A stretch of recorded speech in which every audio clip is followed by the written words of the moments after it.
Okay, so next up, we have Eugene Roman here, who's going to present to us. Eugene has kept bees for over 55 years in Southern Ontario. He's the founder and co-owner with his wife, Renata, of Rosewood Estates Winery and Meadery. Eugene's dad started keeping bees in 1932 in the eastern Carpathian Mountains.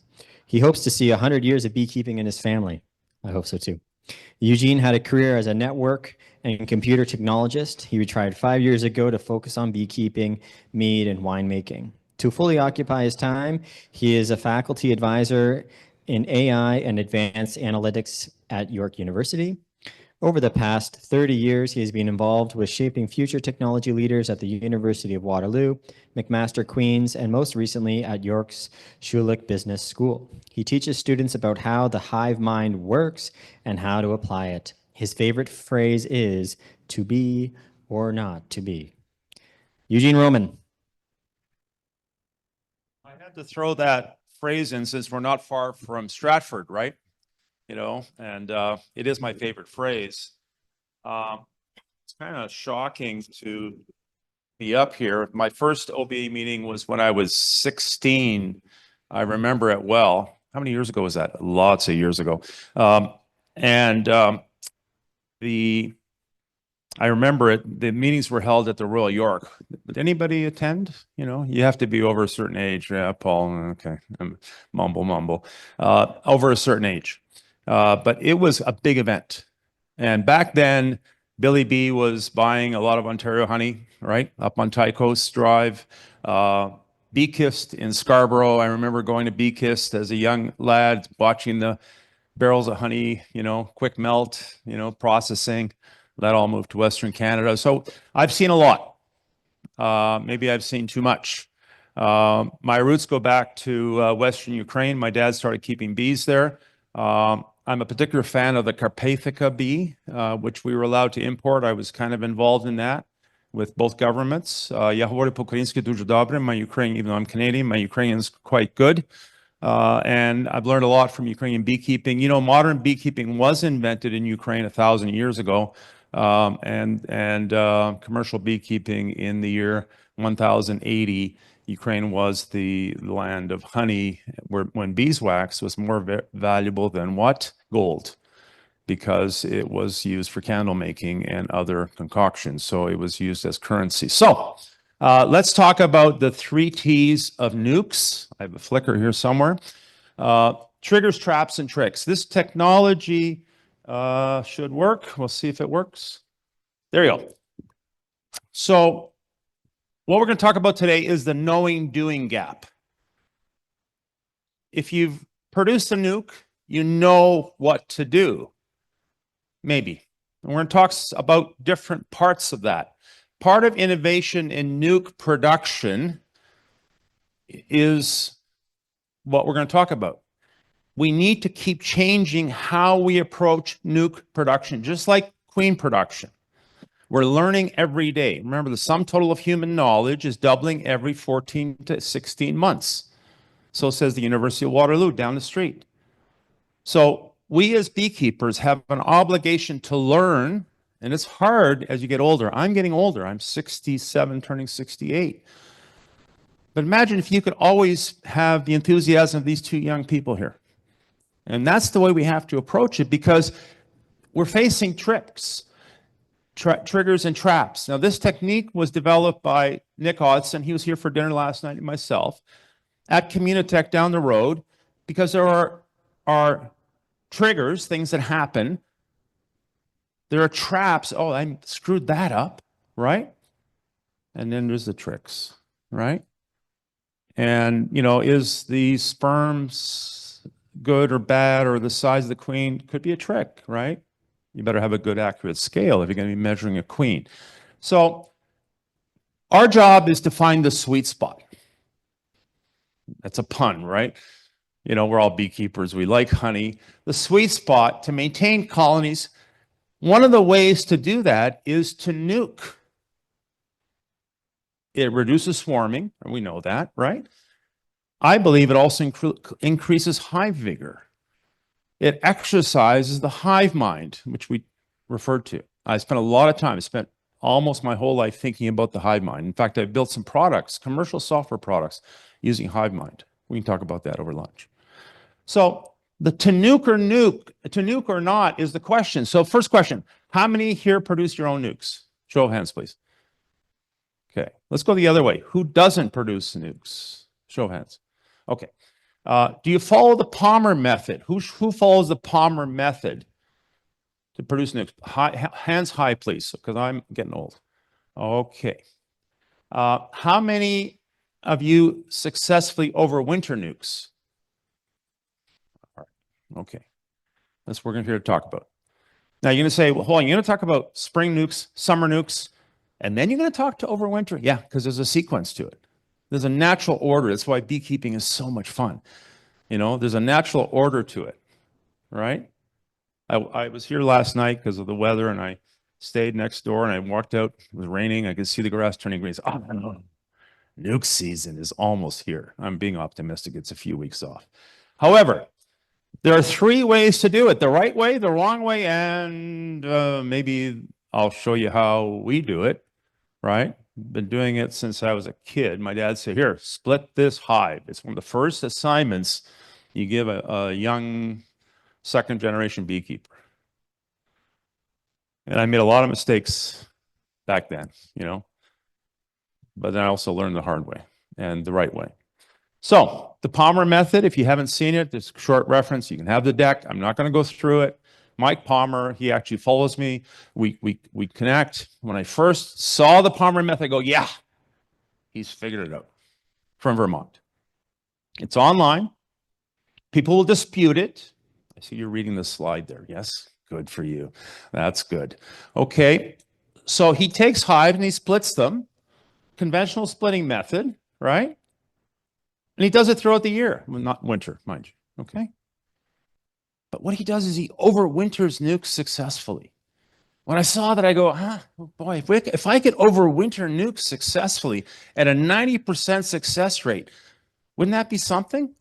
Without building an enclosed heating facility. By the way, where's Paul? Paul has a wonderful facility. The problem is it costs a lot of money, and I'm cheap. You know, Ukrainians are like the Scots. We're cheaper than the Scots. I'll give you that. All right. And that's a good thing. Be frugal. No, if I could afford an indoor wintering facility, I would build one. Probably will be building one. But it's a lot of work. The Palmer method is easy peasy, I'll tell you. And unfortunately, it's not taught widely. So his triangle is production colonies, queen cells, mating nukes, new colonies. Think about that. A nuke colony. Sorry, I'm starting to sound like Donald Trump up here. I might not. I just say that. New colonies. What's a new colony? He maintains nuke colonies, not nukes for nuke's sake. There is a differentiation. That's an important factor. We at Rosewood, we're running 300 plus. Having seen that triangle, maintain new colonies throughout the summer. And with the purpose of overwintering them. We've got 40 overwintered this year. Not a big number. I'm getting old. You know, when I used to run 600, I would have done more.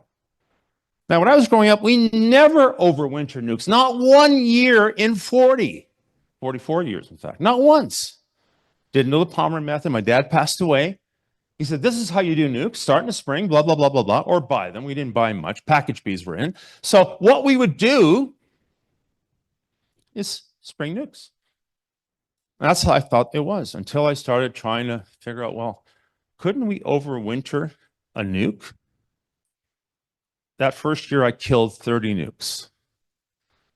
100% loss, 98% loss. Didn't work. I'll show you what we did. Didn't work. Then I saw the Palmer method. Now, let's talk nukes. Single box nukes. You've seen that example there. A double box nuke. That's our go-to. It's the best way, we think. Okay. Full, medium, super split works really well. But our go-to, our double nukes, I don't know, you must have 100 of these things out there. Okay. Why? When it's nuke season, you better have a box to put it in, right? Got it? Any old box won't do it.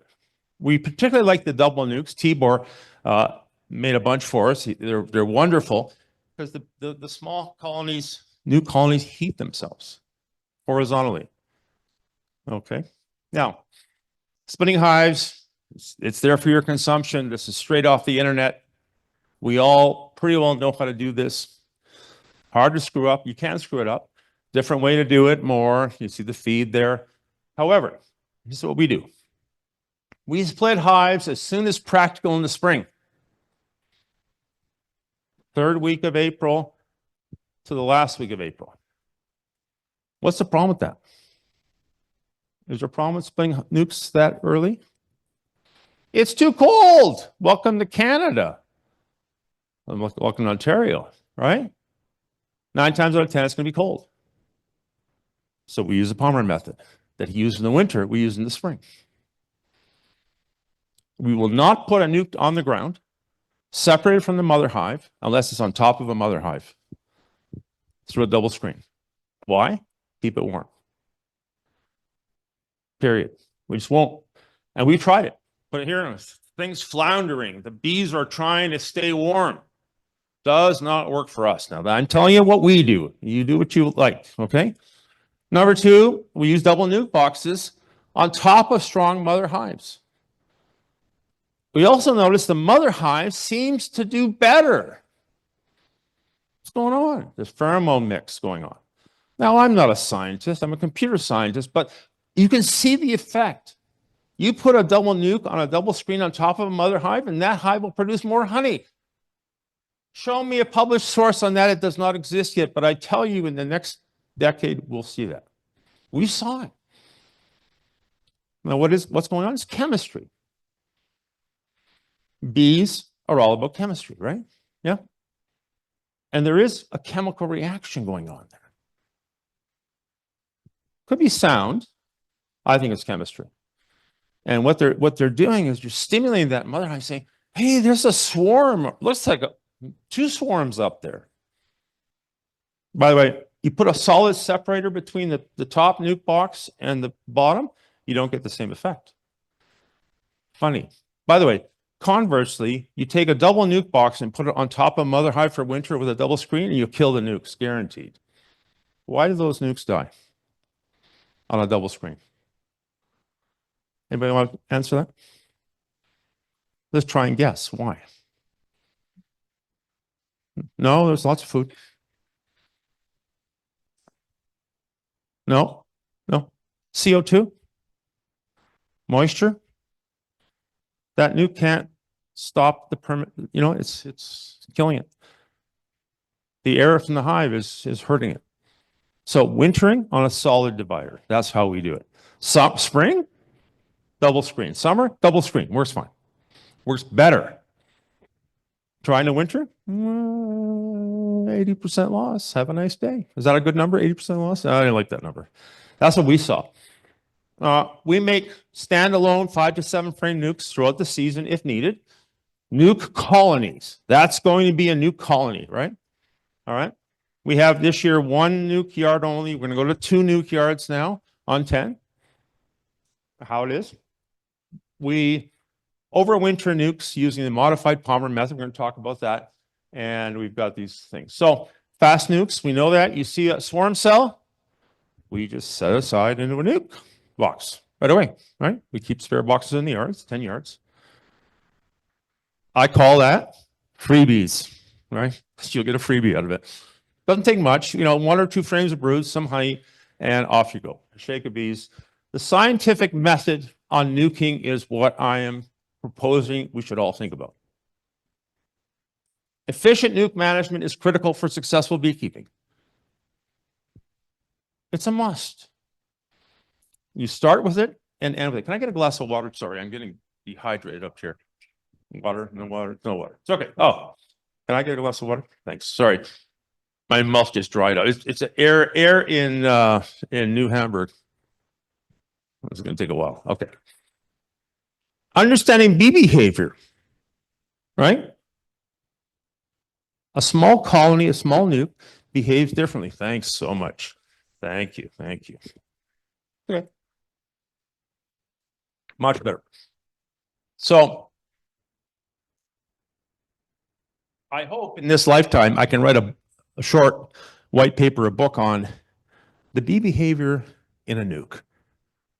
Couldn't find anything online. But there's something there. We know there's something there. And that's what beekeeping is so much fun. You're curious. You go, there's something there. They are behaving differently. Got it? A small colony, a small nuke colony can produce wonderful honeycomb, for example. You cram them in there, they won't swarm. Young queen, they won't swarm typically. So there's a behavioral side. Disease prevention, all that, well, we know all of that. The inspection of nukes is different. We used to treat the nukes in the hives the same way. That doesn't work. For example, I carry fondant with me all through the summer. Not for the hives. You don't want to contaminate a hive, but nukes, it's light. Oh, well, they'll figure it out. They don't. They don't have the critical mass to figure it out. So half a fondant pack, in she goes. You know, I'm coaching a couple of young beekeepers. It's a good thing to do. If you're not, you should. And they see me in July with a box of fondant in the back of the truck. What are you doing? Old timer, because I'm an old timer. I said, it's for nukes. It's nothing to put half a pack of Hive Alive on a nuke and see it bust out, right? Got it? So it's a simple example. Pollen patties, we don't like to feed pollen patties. We just don't. Niagara has hive beetles galore. We have bees in Aurelia. It's fine there. But for nukes, pollen patties. Stimulating them all through the season. It's a very low cost investment, right? And also now probiotics. You're going to hear from Dr. Daisley in a few minutes. We're big on probiotics. Bee gut health is where I'm spending all my time. You know, the immune system of a bee in a nuke. Think about that dimension. And that's what changes everything. So can you describe, I would ask you, you don't have to say it here, but you should get home and just write down, what is my systematic approach to managing and inspecting nukes throughout the season? Got it? It should be part of your repertoire. We know what to do with full colonies, but you should, if you aren't, this is very important. Successful overwintering. Now let's talk to the theme specifically. Number one, healthy nukes with young queens overwinter better. We don't like to put nukes in where we've taken an old queen, set it aside, didn't want to kill it, and overwinter it. We'll remove those. We'll call those queens at late August. Ontario queens are much cheaper then. Thank you very much. And we'll cull them because the survival rate is much higher. There's no question. There's no question. Number two, nukes need top insulation. People say no. Well, good luck. They need to stay warm. We know that, right? And you know, bees are weird creatures, cold-blooded, and they need heat. What is that all about? Right? Got it? That's why. Top entrance or not, we make sure that an entrance somewhere in the middle of the box. We don't put two. You can. We've done it. However, one good entrance that is always accessible. Our insulated nuke box is worth the investment. Yes. Yes. We put some in this year with 6 inches of insulation all the way around, top and bottom. Whew. Why? Because I had extra insulation. I'm frugal. No. Playing with it, but they do well. And say, oh, it works. It's a small nuclear reactor going on there. Small nuke, right? So should you feed? Yeah. At the right time, the right quality if you want. For sure. Should fondant be added? We always add fondant to overwinter nukes. Always. Because the small colony size, especially on a double, they're going to run out of fuel sometime around now.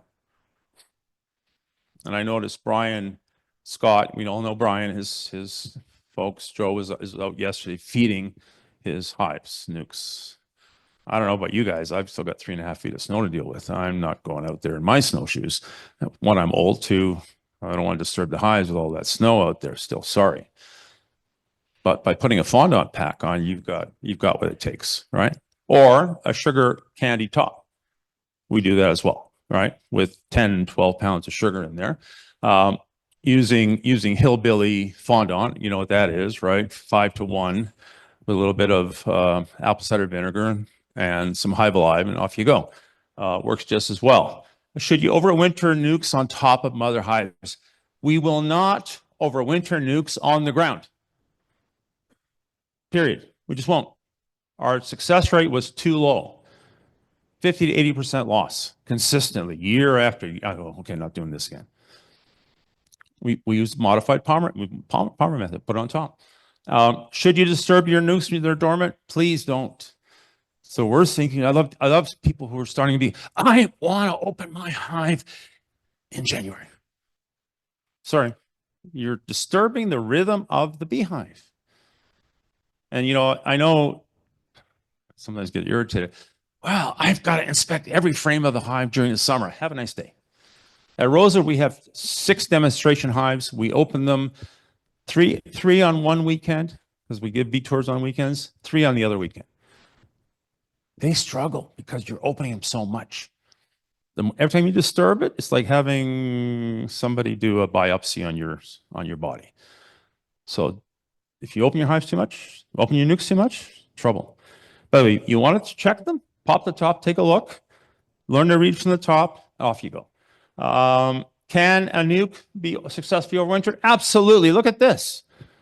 A single 5-frame over here on top, lots of insulation. Does that look like a nice nuke coming out of winter? Looks good, eh? Yeah.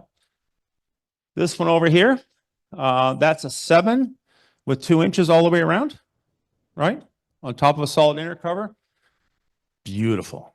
Because you don't have to add fondant with the 7 frames. If there's enough honey in there, you can add fondant. So that's got that one going right now. If I can make them all like that, that's perfect. On a solid cover. Works great. Super. Never lost one. And these are the double. You see there's a double. You've seen the double, right? And that's last spring coming out of winter. We tried grouping nukes together. Okay. We are not in Georgia, folks. They do this in Georgia. They do it in Kentucky. I have friends in Kentucky, in Tennessee. They have winter. Worked great there. Not here. Good luck. We killed them all. It was brutal. I got really depressed. I gave up on it. I gave up on nuking for a year because I was so depressed. So this doesn't work. Indoor wintering. Paul's got an indoor wintering facility, right? You getting lots of people coming to tour it? Okay, who else has one? Who you have one, right? Right? Works well? How many nukes you got in there now? Oh, just a few, eh? Okay, how's that? Okay, so how are we on time? Are we good on time? 10 minutes, okay. So indoor wintering works. We likely will build one. Just time and effectiveness and stuff, and okay. We likely will build one, and we'll do it for 100 or 200. I promised my bride I wouldn't go past 300 hives, and I'm kind of sticking to that. I just can't count. Anything over 300, I lose count. How's that work? Yeah. I heard that story about the lady from BC. That's me. I did promise her though, although we do have 4,000 hives under contract. We contract for hives. We can talk about that some other time. And so, because we do go through about 400,000 pounds of honey a year. However, that's for another day. Nukes matter. And this is from Manitoba. They put nukes in these things, 5-frame, 7-frame, 2-frame, with a heat tape in the bottom. And it works. Works really well. Super insulated. Works really well. I haven't tried it, but they're claiming 80% survival rate. Here's what we do. Are heated nukes in our future? Well, you go online and says, I think this must be an American, right? Sorry, it's a topical thing. I think it will kill the bees. That's a direct quote. The second guy says, when I consider what were considered beneficial, why isn't it being done by many today? It's like tariffs. Why isn't it being done? Well, thank you very much. Sorry. Is heating a nuke something we should think about? We've been doing it successfully, folks. It's how you do it that we're going to talk about for 10 seconds. A terrarium heater, which is $25, Amazon, right, can heat 2 nucs. Put it in the middle. Do not put it underneath. Do not put it on top. Why not? Here's the theory. The heat rises, right? And that nuke, that cluster is getting overheated. You know, they can't cool off. We do it this, we put it on either on a single on the one side, on a double in the middle. And then the bees can move in and out. You notice that they showed a picture of the double where the bees are clustering around the middle. That's where I got the idea. I said, hey, that's not a bad idea. Give them the ability to cool off. Bees are smart. They'll figure it out. But if you torture them, it's always hot, blasting air into their faces. You know what? They're going to want to lay brood. They're going to want to eat too much food. They want to go for a poop, and they can't. Have a nice day. It's this effect. It works like a charm. Now, you need an AC power source for sure. Next year, we're going to put, I think, 50 in this way. We've only got half a dozen, but it works so nice. I opened them the other day. Oh, they look up and say, what are you bothering us for? We're chewing fondant and having a good time here. And you can see the cluster. The outer cluster is solid because it's cold. And the guys over here are warming up. I don't know where the queen is. I think she's having a party and drinking cocktails in the middle somewhere. But it works. It's so simple. And avoids the construction of a facility. Your facility costs you more than $25, right? Yeah. It's a long story. Yeah. Paul, how much did you spend on your wintering facility? 20 grand. Okay. 20 grand is not bad. You follow my point? Remember, I'm frugal. And we use double nucs, right? This is live shot from the fall. Regular hive, mother hive, double nuke on top. Well wrapped.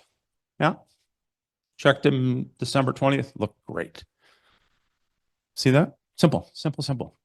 And that's a picture from the US. That's what they do. If they don't want to put insulation on it, I would suggest you insulate as much as you can get in there. The nukes need the insulation, but that's just us. This is last spring, same yard. See that? Is that a nice wake up in the spring? My goodness, I don't get more excited than that. By the way, that nuke, I think that was April 10th. That nuke by early May is ready to split again. Whoa. More freebies, right? Now you have to have queens and stuff, but that's beside the point. Conclusion, overwintering nukes can be a rewarding experience.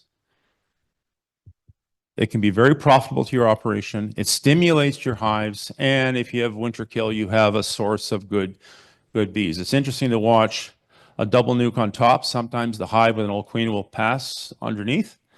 Double nuke survives. Okay, so that's what we do. This is who we are, Rosewood. We're down in Niagara. If you want to pop in, we have a honey products innovation lab. Our hot honey is one of our products. We're working on honey fudge, hot honey nuts. We ship nationally, a little promotion. We do mead. My dad taught me to make mead, and we do some very interesting wines, which are all of a sudden in great demand by liquor authorities in Canada to replace California wines. Have a nice day. Welcome to the new world. So thank you for your time. Questions? Yes, sir. I need a microphone for you. I'll follow the rules.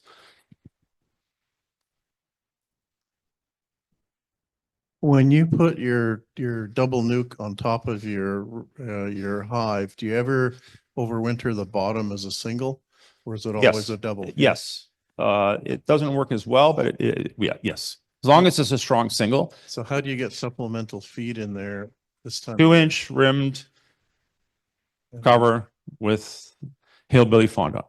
Okay. And then you put the thing on top. And then, so but you do that in the fall? Yeah. Okay. Yeah. Okay. You can open it if you want, but in February, moving boxes is not fun, or March, right? So the trick is the mother hive should be self-sustaining until you can actually get at them. I'll say April, right? although Marge can work, but it's tricky. You know, you're disturbing that nuke. You're now moving the whole nuke aside.